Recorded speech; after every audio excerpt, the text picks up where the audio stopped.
This channel does not promote any violent, harmful, or illegal activities. All content provided by this channel is meant for an educational purpose only. এখনকার সবচেয়ে ভয়ঙ্কর পেসারদের প্রসঙ্গ উঠলে ইংল্যান্ডের জোফরা আর্চারের কথা মাথায় আসে।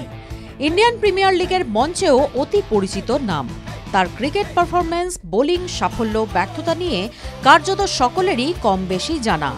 এর মাঝেও অনেক অজানা রয়েছে, বিশেষ করে তার ব্যক্তিগত জীবন যে অনেকটাই অজানা। ক্রিকেট খেলেছেন দু দেশের হয়ে, গার্লফ্রেন্ডও কি দুই? সেই আর্চারকে নিয়ে একটু কথা হোক। জোফরা আর্চারের জন্ম ওয়েস্ট ইন্ডিজের বার্বাডোসে, কিন্তু খেলেন ইংল্যান্ডের হয়ে। এক দেশের ক্রিকেটার অন্য দেশের জার্সিতে খেলছেন, এমন উদাহরণ অনেক রয়েছে, কিন্তু জোফরার ক্ষেত্রে বেশ কিছু ব্যতিক্রমও রয়েছে। ওয়েস্ট ইন্ডিজ থেকে ইংল্যান্ডের জাতীয় দলের সুযোগ এবং ওয়ানডে বিশ্বকাপ জয়। কি করে? ওয়েস্ট ইন্ডিজেই তার ক্রিকেট জীবনের শুরু। ছোট থেকেই প্রতিভাবান বোলার ছিলেন জোফরা। 2014 সালে ওয়েস্ট ইন্ডিজের অনূর্ধ্ব-19 দলের প্রতিনিধিত্বও করেছিলেন। এবারেই জীবনের মোড় ঘুরে যায় জোফরার।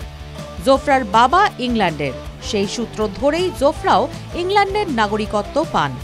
আর্চার 2015 সালে ইংল্যান্ডে চলে যান এবং 2016 সালে ইংল্যান্ডের কাউন্টি দল সাসেক্সের হয়ে প্রথম শ্রেণীর ক্রিকেটে অভিষেক হয়। জোফরার বিশ্বকাপ ব্রেকথ্রু অবশ্য থ্রিলার মুভির মতোই। 2019 সালে ইংল্যান্ডের মাটিতে বিশ্বকাপ। সেই সময়ের নিয়ম অনুযায়ী ইংল্যান্ড দলে জায়গা হওয়ার কথা ছিল না জোফরার, কারণ ইংল্যান্ডের আন্তর্জাতিক দলে খেলার জন্য বাইরে থেকে আসা কাউকে অন্তত 7 বছর ওই দেশের নাগরিক হয়ে কাটাতে হবে। ঘরোয়া ক্রিকেটে চমকে দেওয়া পারফরম্যান্স, ঘরের মাঠে বিশ্বকাপ, এক্সপ্রেস গতির জোফরাকে খেলাতে মরিয়া ছিল ইংল্যান্ড ক্রিকেট বোর্ড। জোফরার জন্যই নিয়মই বদলে দেওয়া হয়। 7 বছরটা হয়ে যায় মাত্র 3 বছর। সেই সময়টা শেষ হতেই আয়ারল্যান্ডের বিরুদ্ধে ইংল্যান্ড জার্সিতে মহড়া দেন আর্চার। এরপর বিশ্বকাপের স্কোয়াডেও। ক্রিকেটের আঁতুড়ঘর হিসেবে পরিচিত ইংল্যান্ড প্রথমবার ওয়ানডে বিশ্বকাপ জেতে। এরপর আর ফিরে তাকাতে হয়নি আর্চারকে। ফিট থাকলে তাকে দলের বাইরে রাখা কঠিন। 2018 সাল থেকে আইপিএলেও খেলছেন আর্চার। সফলতা তো এলো, এবার চলুন আর্চারের জীবনের রঙিন দিকে একটু উঁকি দেওয়া যাক। ক্রিকেট যেমন খেলেছেন দুই দেশের হয়ে, জোফরার ডেটিং লাইফের কথা বলতে গেলেই দুই নারীর কথা সামনে আসে। প্রথম, ক্যারিবিয়ান ক্রিকেটার হেইলি ম্যাথিউস। দীর্ঘদিন ধরে বন্ধু তারা। হেইলিকে তার খেলায় আরও উন্নতি করতে অনেক সাহায্য করেছেন জোফরা। দুজনকে নিয়ে নানা জল্পনাও শুরু হয়।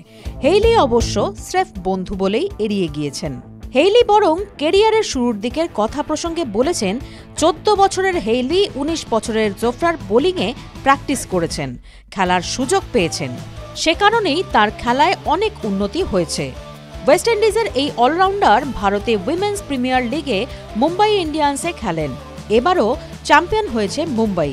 একটা সময় আইপিএলে মুম্বাই ইন্ডিয়ান্সে খেলেছেন জোফরা আর্চারও। এখানেই অবশ্য ইতি নয়, এক রহস্যময়ের সঙ্গে হামেশাই দেখা গিয়েছে জোফরাকে। তিনি ড্রুয়ানা বাটলার। তারা কি সম্পর্কে রয়েছেন? এই জল্পনা কিন্তু উড়িয়ে দেওয়া যায় না। তাদের একাধিকবার একসঙ্গে নানা সেলিব্রেশনে দেখা গিয়েছে। এমনকি আইপিএলে রাজস্থান রয়্যালসে আর্চারের প্রথম পর্বে টিমের জার্সিতে সাপোর্ট করতে দেখা গিয়েছে ড্রুয়ানাকে।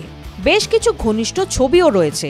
হতেই পারে জল্পনা, কিংবা এখনই প্রকাশ্যে আনতে চান না বিষয়টি। টিভি9 বাংলা ডিজিটাল।